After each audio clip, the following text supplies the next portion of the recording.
take home the gold. He could be too far. No, he's kicking. Oh, what a catch! Puts a spicy forehand out in front of Naomi Morcilla. Wu for the win. Team Canada. Darren Wu! Santos with the layout grab. Oh, that fantastic grab. The claws of Chaffer. Canada just became the world champions. Canada and the rest of the world, you're listening to the Huckin podcast. I'm one of your hosts, Theo and still living in St. Catharines, Ontario. And I'm Danie, probably back in Vancouver, BC, and we are your coast-to-coast guide to all things Canadian Ultimate. It was a big, big week, really, for Canadian Ultimate. We had 4 teams represented at the USA Club Nationals. We've got beach schedules have been rolled out, at least version 1. We got college award app notifications kind of popping in, not quite full, but we're getting there. There's lots happening. Close. We're getting close. But before we kind of dive into any of that stuff, Theo, how you been, buddy?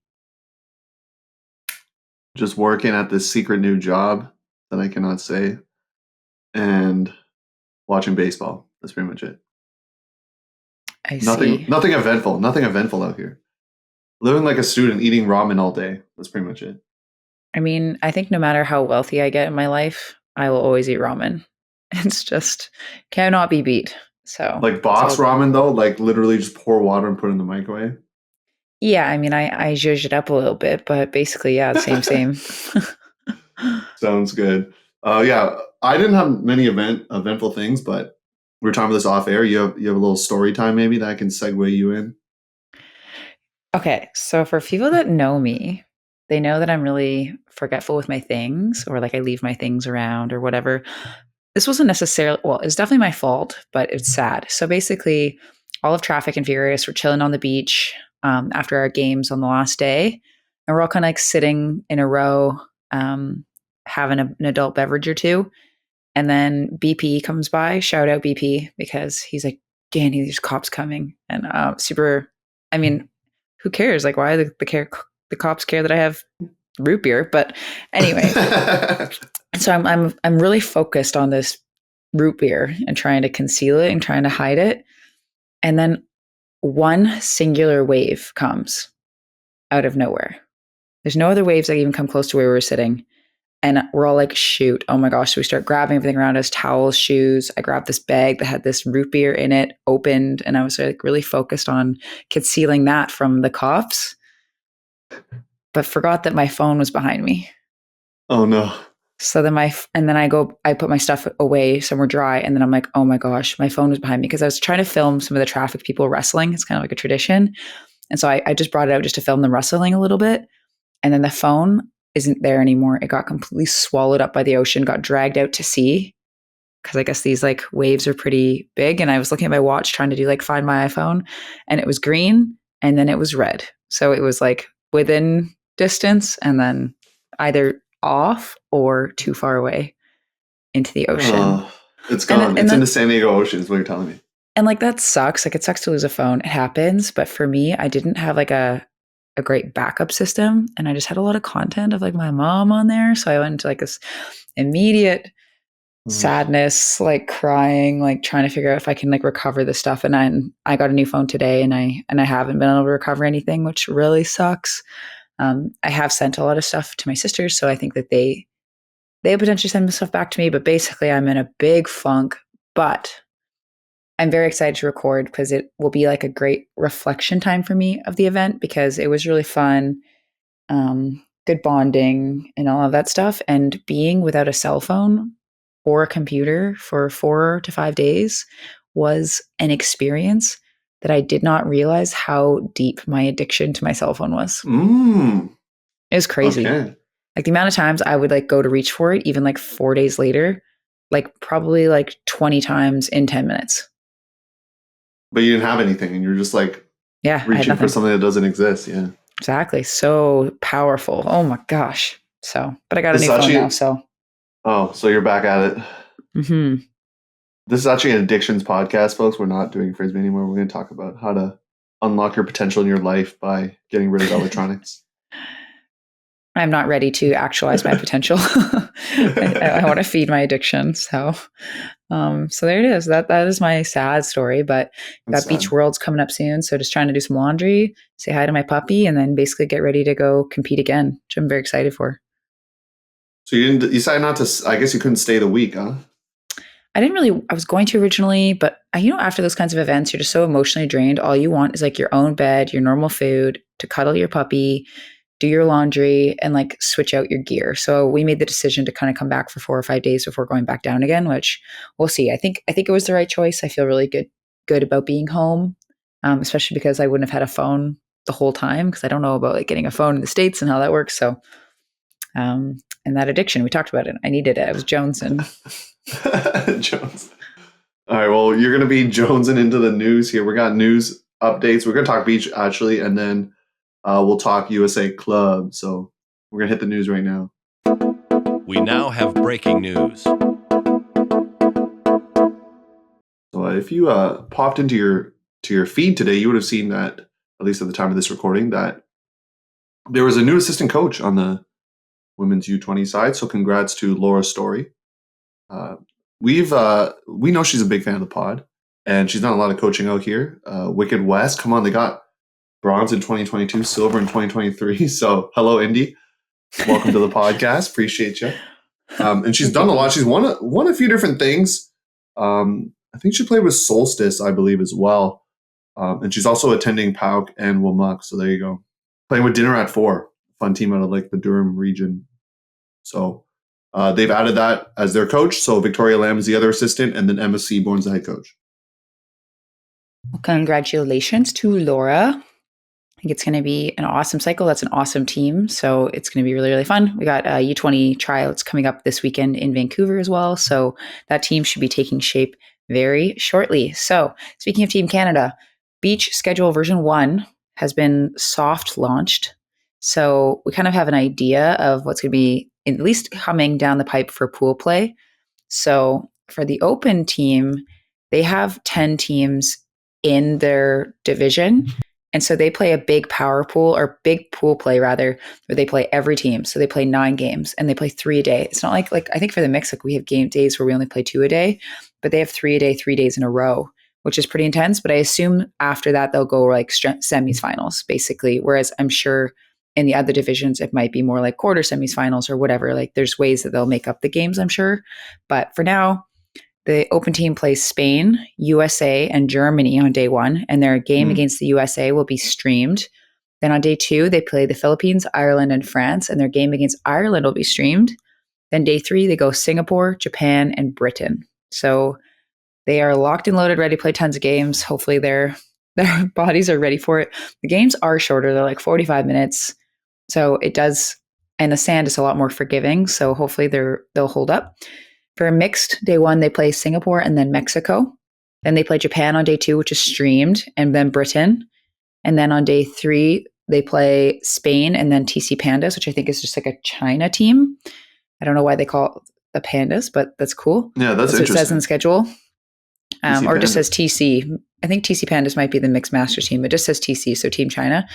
And then for Mixed Masters, doesn't look there's any stream games yet, but their whole thing hasn't been completely fleshed out, or they kind of go into playoffs pretty quickly. So maybe one of those games will be streamed for them, but they go USA, Philippines, Poland, day 1, day 2, Colombia, Germany, day 3, Japan so far. So again, subject to change. Women's also only has 1 pool. Mixed has 2 pools because there are just a lot more teams that are competing. So it's going to be really, really fun.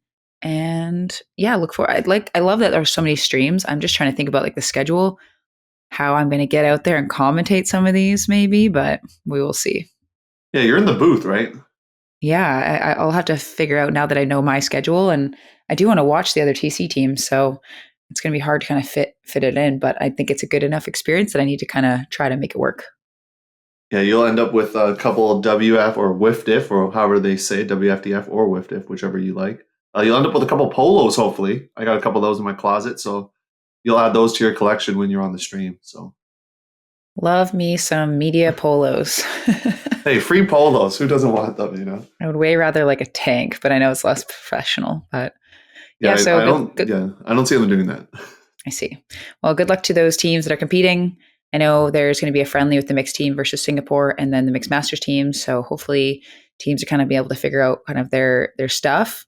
Yeah, it should be a good time. Yeah, good luck, beach teams. I know people in Canada don't really think about beach as often, but hey, let's see some medals out here. Let's go. Beach time. We can do our best. I think we've got my first beach training practice tomorrow. Gonna learn how to cut in the sand. Have you never played beach before? I mean, I played layout a few times, but it's been a while. And we had that one day training camp, but I think I want to like practice my footwork as opposed to just playing. So hopefully I can figure that out in 5 days. Wish you the best in that. So I guess our main event, we're going to be talking club results. So join us there after the break. Bonjour tout le monde, je m'appelle Daniel Fortin-Guichard, je suis entraîneur pour Quake. Vous écoutez Huckin Podcast, votre source d'information pour le Ultimate au Canada d'un océan à l'autre. So we're going to start open division. We got one team out here. That is Furious George out of Vancouver. So they were in a pool with Chain Lightning, Chicago Machine, and New York Blueprint. So their first pool play game was against Chain Lightning, and they went down 15-7. Then they went down 15-6 to Machine, but able to get a huge 59 win over Blueprint. You needed that to stay in the pre-quarters. So good fortitude to, you lose 2 games, but you come back and you beat Blueprint, the People's Champion Blueprint team. So then it sets up a pre-quarter game that Furious loses 15-8 to Ring. I think that game was, I know Danny's going to give some color, but that game was pretty close near half, wasn't it? And then kind of Ring pulled away a little bit towards the end, I think. Yeah, that kind of seems to be how it goes for Furious this tournament, but it looked like it was pretty like tied basically to half or on serve. I think that's something that kind of happened to them. They had break chances but weren't able to convert, and then eventually this kind of lost steam in the second half. Yeah, that game's actually available online if you want to watch it. So Ash Kavrajan, AK, he does some filming, so you can watch that online. Then there's Pro Flight play-in. So you want to try to get 7th place out here. And so Furious takes care of Sub-Zero, avenging Sub-Zero's win over General Strike. So love that. Big 2-point win over Double Wide, and that sets up a big game against Revolver. Kind of similar story to what you were just saying. Tied in the first half, and then things kind of go sideways.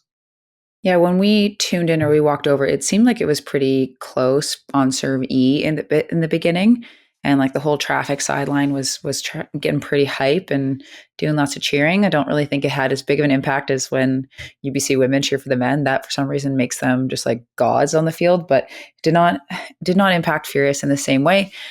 So they ended up kind of just getting broken a bunch out of half. But Ari did get a Callahan. I was talking to one of my Ultimate Peace friends, and I was locked into a conversation for about a good 20 minutes. And I just had this feeling, I'm like, I should turn towards the Frisbee field again. And I looked, the disc is up in the air, and Ari just like jumps up and snags it out of the air. And then everyone's celebrating. I'm like, wow, I would have been in trouble if I missed that. But he got a Callahan. So I think it was like one of their only goals in the second half. So Furious ties for 9th again. From Ari's count, he's been on the team for 7 or whatever years now, and every time he's gone to nationals, they've finished tied for 9th. I mean, consistency. Yeah, or maybe they finished worse one other time, or I don't really know what, but he says he's tied for 9th 4 times. They don't give 9th-place trophies like they do at No Borders out here. So, close to the Pro Flight. But just not there this year. Looking at Spirit, they finished above 10, so that's good. 10.20. Yeah, they were just a little bit low on fouls and body contact, but pretty good across the board and everything else. In general, the men's Spirit scoring does skew a bit higher than in other divisions, but yeah, they did well. Particular shout out to Kev Underhill, Malcolm Bryson, and Jay Boychuk. I think the 3 of them were quite hard to stop on offense, and pulled a lot of the weight in terms of kind of getting points on the board. And yeah, I think Landon Levoy did a really good job on D-line, just generating some blocks. Same thing with Ricky McLeod. just doing a lot of work for this Furious team. I mean, it's been since 2019 since they were at Nationals. And after their first 2 games, I think they played Chain and then, oh gosh, who did they play in their first game? It was Chain the Machine. They played Chain and Machine, and they had maybe 11 or 12 guys that had never been to Nationals before with Furious or at all. And they're like, these are the 2 best teams we've ever played against. So it's pretty hard to show up your first Nationals and then just like, it's clearly a step above any competition you've had to face all year. So the fact that they were able to bring such a young, inexperienced squad, obviously they have a lot of veterans that have been around for a while, but to have like such a big part of their roster not be used to that level of competition, I think they did quite well. So that win against Double Wide specifically stands out as being like a really pivotal win for them in a time that matters most. And then if they're able to go again next year, all of those players have the experience and it should be a different story and they should probably crack into the top 8. Okay, we're going to jump into mixed. Danie, you want to talk a little mixed action, red flag out here? Yeah, so Red Flag similarly had a bit of a tough day 1 where they're playing against teams that of a caliber that they hadn't really seen that much of this year. So they lost their first game to Dragon Thrust 15-7. Then they lost their next game to Exist 15-9. They were, however, able to beat Mischief 15-10. So that's James Carpre's team. Wait, the James Carpre. My apologies. Unfortunately, Mischief finished last. So I like how you rub that in there. Well, it's just tough. I know they won the Southwest region, and so there's a lot of hype about them, but they just weren't able to kind of get it together at this tournament. So Red Flag ended up winning that game, which is necessary, which set them up with a pre-quarter versus mixtape. There were some funny tweets about, how like they're doing these like pots and stuff, like the system to create the pools, to create geographic and regional diversity. And somebody's like, I'm so glad that we did all this stuff so that we could have regional diversity when it matters most. And it's like pre-quarters and quarters. It's like Red Flag, mixtape, BFG, all in the same little section. So that system definitely caught a lot of flack this weekend.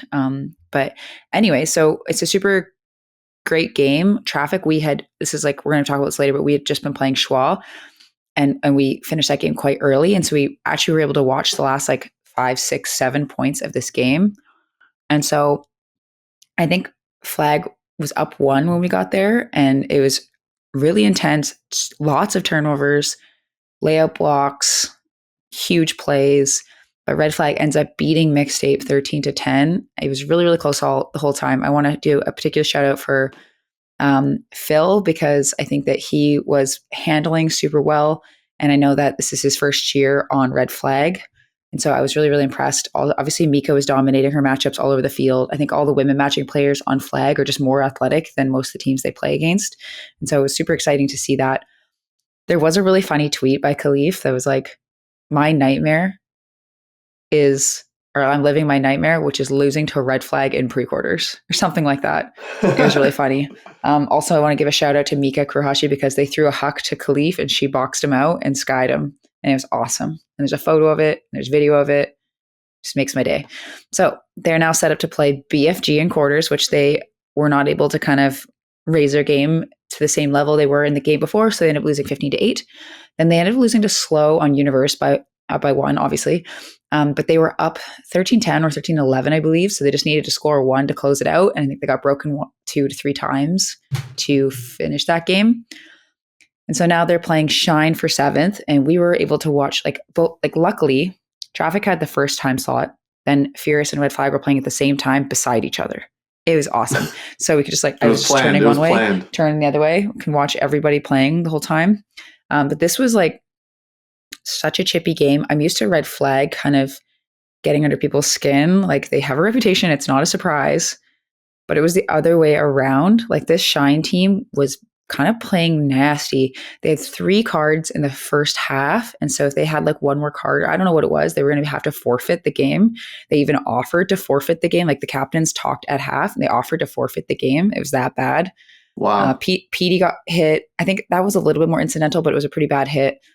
Podner got hit pretty badly, looked just unnecessarily nasty. Bryn got hit, and I think he was out too. So it was just tough. Gagan wasn't playing anymore at this time either. So it was a bit of a rough game, but then Flag was able to get a couple breaks near the end. So they qualified for pro flight, which is dope. K-Tong, 7 blocks, Bryn, 5 blocks, his first club season. Pretty exciting. Indy's scratching herself behind me. So if you can hear that, it's my puppy.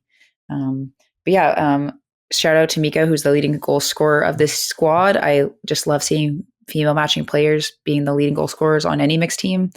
And then Podner followed that with 11, and then Chatha Gagan was at 10, Will Vu leading in assists, and then PD next. So before we talk about Spirit, do you have anything you want to add?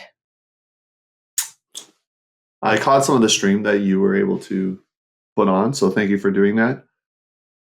Yeah, team was pretty fired up after beating Mixtape, so I think that's like a huge win. Have they ever beaten Mixtape? Oh, there's a trivia question out here. I think that they have, but I think it was in a preseason thing. Like, I'm not sure if they've ever beat them regular season, and I could be wrong, but I don't think that they have.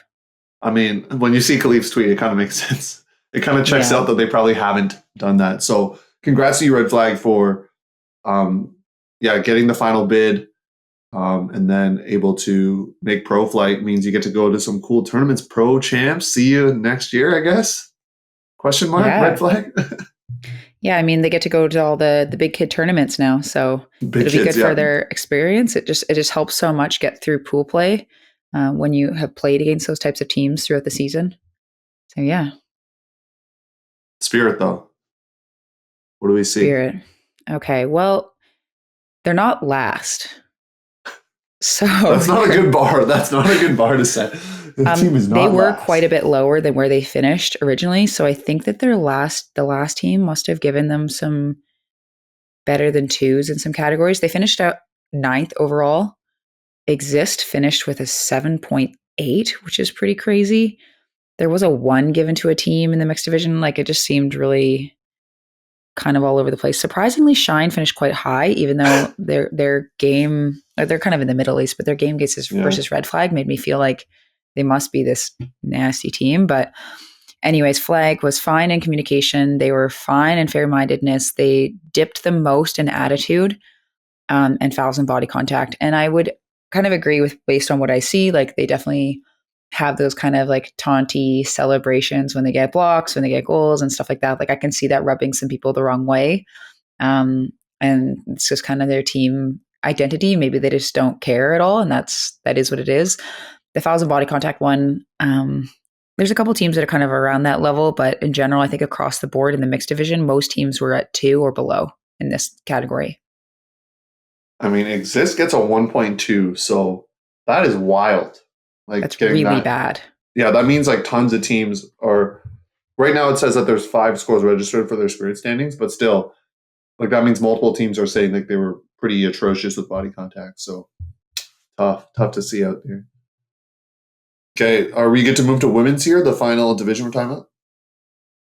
Absolutely. Okay, so we're going to talk. The pool had 2 Canadian teams, Traffic and Sixers. So the first time slot, Molly Brown takes care of this Traffic team 15-7. Sixers gets a big win. Whoops is right. Big win over Grid 15-12. But then history gets made, folks. When we shout out to Ava Pearson, who is doing a lot of our socials and helping us out here. We posted that result, and multiple shocked emojis came in through the Huckin feed there. So, their history was made. 14-11 for the W. It was 8-7.5 for Sixers. So Traffic giving a big second half to win, and that is going to help you because it sets you up for potential pre-quarters, like a better pre-quarter. But then we were scoreboard watching, myself and Kelsey Hayden, and there were some weird things happening out here. So Sixers was up by a large margin, I believe 12-6 over Molly Brown. And Grit and Traffic were close, or maybe Grit was even winning. And I was like, oh man, they were up by 2. They're up by 2. So there was a possibility, folks, that if Sixers had won, then Traffic would have been third in the pool, correct? And then if Grit had beaten us, like in that situation, then you would have been out, actually, yeah. We would have been out. After beating Sixers for the first time, we were like, at one moment in time, I took a screenshot of those scores on the stream, and I was like, at this moment, we were eliminated. It's crazy. Yes, I was talking about it with a few people. I was like, so Traffic's about to pull this off. the win that they just pulled off, and they might lose. And then with Sixers being Molly Brown, they would get no pre-quarters. But alas, that does not happen. Molly Brown with the most epic comeback. Sixers fans turn away because that was, you don't see comebacks like that every time. I know there was like a Riot Fury comeback back in the day, but Traffic does end up beating Grit, so they do take that one and they get second in the pool. So they take on Schwa and win 15-9. And then Sixers takes on the eventual champions and lose 15-10. So tough when you draw the eventual champions in pre-quarters. And kudos to Brood Squad for coming out of the pre-quarters and making it all the way to the final. Yeah. Thoughts? Yeah, I think like our game against Grit, like even we talked to Sixers after their game versus Grit, and we're like yeah, it was close. Like their team name they're aptly named because they're quite grindy, they're gritty for sure. And we'd played them earlier in the season and only won by 2, but again, we were down by 2 to them at Pro Champs like the whole game until the end. And then we were able to eventually kind of chip away and get some breaks right at the end. So Grit is a really good team. They're a really tough number 4 seed. Like we had to play our best. I think we were kind of on a high after our game against Sixers and kind of struggled to bring the fire defensively. But once we were kind of rolling with some breaks at the end, it ended up being fine. But they definitely gave us a good scare. They're a really great team. They're a really tough 16 seed. So now we head into quarters. So Traffic is still alive for a championship. At some point, it was 11-10. People were keeping an eye on this because Fury, they got some legends on their team and they're a legendary team. They got the name. And so I'm told the case of the dropsies out here. Yeah, just at the end. Like I think the game was on serve for the most part. We actually broke first kind of early in the game. Then they broke back and broke again. And then we broke again in the first half. Self-brag moment. Okay, let's hear it. On day 2, I switched to D-line. And so I was playing D-line for the rest of the tournament. So I played D-line against Fury and actually got a lot of minutes on D-line against Fury, which was just like not a world I ever thought I would live in. And one of the breaks in the first half was yours truly. I sent Theo the little photos of it because there's 2 photos of the same play, but one says I'm skying Maggie Rudin and one says I'm skying Finney. But it was both of them, but you just can't see it in either photo, just with the way the angle was working. And I was like, that's sick. I just sky 2 Fury people. It's dope. Did you buy the photo and frame it into your house? No, because I didn't have a phone to do any of this. I will buy it. I will frame it above, and I'll put it in my inspo Frisbee room, which is I'm currently in right now. So, but yeah, so we were basically on serve. I think that we needed to get obviously another break to go ahead, but then we were just kind of like a couple, honestly 5 or 6 pancake drops. But Fury was definitely scared. They weren't even supposed to be streaming our game because they thought, even Charlie and Keith thought in their Deep Look podcast, they said that our quarter was going to be the blowout of the quarters, and our quarter was actually the closest. Yeah, the other ones were not close. So they swiveled the camera to film our quarter at a certain point, but they missed my sky, which ulti-rolled. Come on, bros. Hey, I gotta give some love to the camera people because watching the field pass, they were like switching to games like midway through when one game was a dud. They were just like darting out to another field and like immediately getting it was stream awesome on. So. because we got streamed for Grit too, and that game was closer than maybe it should have been. Sorry, Traffic fans. They swiveled and streamed that game. It wasn't supposed to be streamed originally. Yeah, it's honestly we're getting to a state. I hope one day that every game.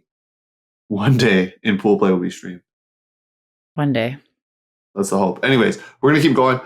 5th place bracket. Traffic draws a very good Phoenix team that stumbled in quarters. Who did they lose to in quarters? Scandal? Ooh. Oh, yes. They had to take on a very good team. So was down 8-5 at half. Reverse of what happened, was it 2 years ago now? And they mounted a big comeback. So Traffic gets a big dub over Phoenix, but unfortunately runs out of gas or steam, as they say, and loses to flip side 15-10. On the other, but hey, Pro Flight, I can't even go to the next part without saying Pro Flight for Traffic. So congratulations. Now, Sixers trying to equal that fate by working through and winning 3 straight games to try to go to pro flight themselves. So they take down Pop 15-8 and then Nemesis out of Chicago 15-13. And so now they play Phoenix. I don't think this is a team they probably anticipated playing perhaps in this situation. But hey, Traffic, you knocked them out, so good job. So what happens here? Sixers has a comeback and gets a break to make it Universe and a turn. But alas, they cannot convert, unfortunately. And they finish tied 9th. Now, I want to say in this, like the Phoenix, after the Phoenix win, that was like the end of day 2 for Traffic. We were so elated. We were like on the field, taking pictures, just chilling, stretching. Like it felt like the end of a tournament. And then we have to and we know we qualified. We also know that that means that we don't have to play Sixers because we just didn't want to play them again for like the 4th time. So we knew that that win was, first of all, we'd never beat Phoenix before. Second of all, we had clinched a pro flight spot.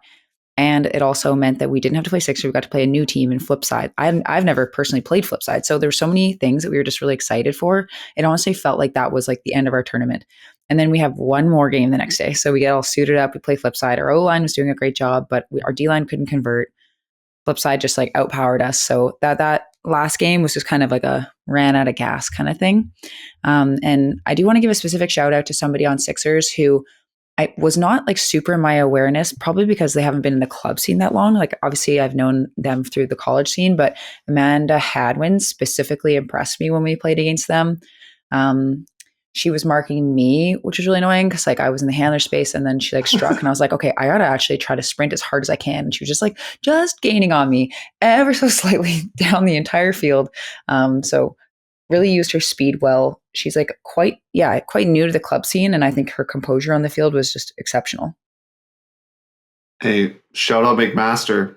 So, hey, McMaster fans, you got your McMaster shout out right there because Hadwin is a product of the team from Hamilton. So I'm looking back at the history. It looks like Sixers, the last time they didn't make pro flight was, I think, maybe their first year at US Club in 2017. So they lost that game 11-10 to Nightlock. Just looking at the results here. So after that, they've made pro flight.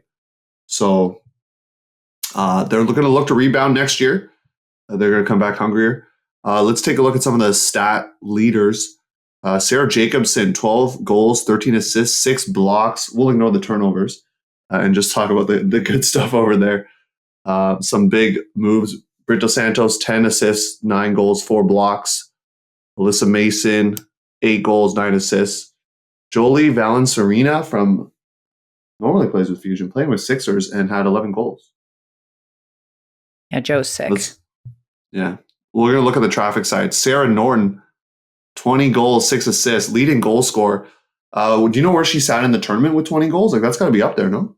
At a certain point, she was like tied for first, but I actually don't even know where to look to find the stats for the whole tournament. Like I was trying to find it and I couldn't, but I know that she was tied at one point with everybody, or like tied for first in the whole thing overall. Yeah, I don't know where to look either. It's not like like at CUC, you can actually see the leaderboard and stuff, the way the website's set up. So, yeah, I'm not sure. Daisy Lindo, 10 assists to lead the team. Nice. And who led in blocks? Monica Sue. Unsurprising. And also the one thing that I love about this Traffic experience is normally Ulti World's like, Catherine Menzies is awesome. And we're like, yes, she is. But this tournament, they finally started recognizing some other players that have been kind of really key players on Traffic. So Snordo or Sarah Norton was getting lots of love by Ulti World. And so was Monica Sue. Often you don't see D-liners getting in there too often, but Monica had a phenomenal tournament and even had a lot of minutes on O-line kind of near the end. I want to give a specific shout out to, I thought Daisy Lynn had a very confident tournament. It was really exciting to kind of see her play a little bit more of a riskier role. And Brianne Wager's break hucks are just like unparalleled. And then final shout out, Jada Lim, some sick layout catches, great defense the whole time. Actually, I'm gonna do one more. Andrea Moyer is like stone cold killer out here, skying people. Stone Cold Steve Austin. She was on the Ulti World highlights and she had one layout that was like literally like 3 centimeters from the ground in the end zone. So all of our big players making big plays. It was very, very exciting. And you know what excites me is the spirit standings. and seeing both teams getting 10 or above. So traffic sits at the 10. Looks like you need to work on your communication here, traffic. I'm just kidding. 1.86. It's balanced out by attitude. You got positive attitude. Let's go. 2.14. Sixers finished second, tied for second in Spirit standings. This is actually kind of interesting. Their fouls and body contact 2.14. So they're actually above the two. But their fair-mindedness is what brings them down. So that's interesting. I think for them, it's like maybe their reactions to calls. But I think like the last 2 times that we've played Sixers, we felt that there's been really great body control. So this Spirit score that they got this tournament does not surprise me. We felt that. We've been feeling that for like since UCs, especially. And then for traffic Spirit scores, we got 1-1. Everything else was a 2, and then we got 1-3. And that's why we're like at 10. That's why you said at the 2.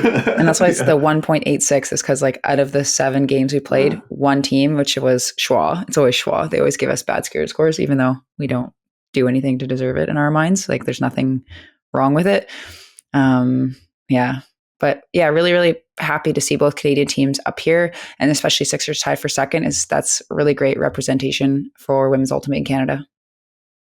Yeah, let's the Canadians always got to deal with the ghosts of the past when it comes to Spirit. So good to see other teams starting to recognize that. 2 teams pro flight, 2 teams tied for 9th. I mean, that's pretty good. Let's get 5 or 6 Canadian teams out there next time. And the next big tournament, I mean, of course we got beach, but the next big tournament where we're going to see Canadian teams is College National. So that's our annual weekly reminder. Start planning to go to some spring tournaments and then sectionals, regionals, and then the big dance. I don't know. Is it in Midwest America again? Do you know?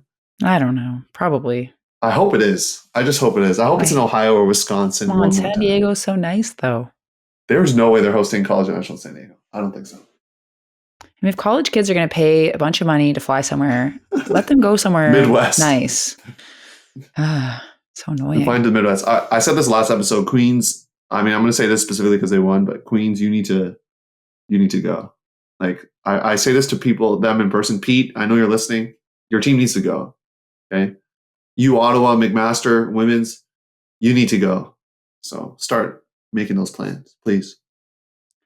Do it. Yeah. So that wraps up our episode. We don't really have much else to report, but pretty soon we'll be talking a little bit more about beach. We're going to have the coaches on from the winning teams for college nationals in Canada eventually. And I mean, I only have like 2 DMs about me leaving the podcast. So obviously, I got a few. I'm just saying, I got a few. You obviously no one cares. So no, they care. They care. They care. A lot of people just shed tears, I think, is what happened.